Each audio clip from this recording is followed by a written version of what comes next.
यह सुनीता मिश्रा बहुत प्यारा सा स्वर भी सुनाने जा रही हूँ। आप लोग को कैसा लगेगा कमेंट में आप लोग ज़रूर बताना, और चैनल पर नए हैं तो प्लीज़ आप लोग सब्सक्राइब शेयर और लाइक करना।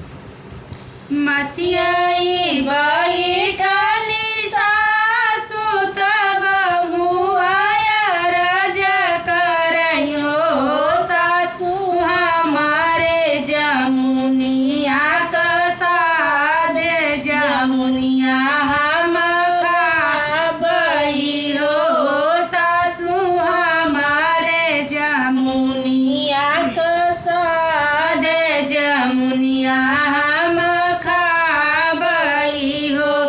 इतनी बचन सुनी सासु तब बहू से अरज करई हो बहू जमुनी कर सवा कसई ललनवा सोई सामर हो बहू जमुनी कर सवा कसई ललनवा होई सावर हो।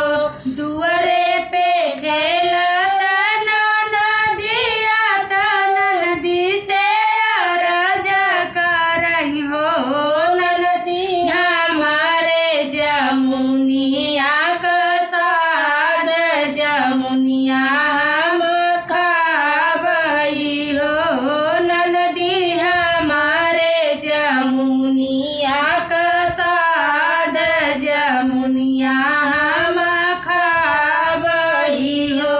भल तू ये भौजी बौरानी के न बौरा ऐसी हो भाभी जमुनी कर सवा कसई ललनवा होई सावर हो भौजी जमुनी कर सवा कसई ललनवा होई सावर हो।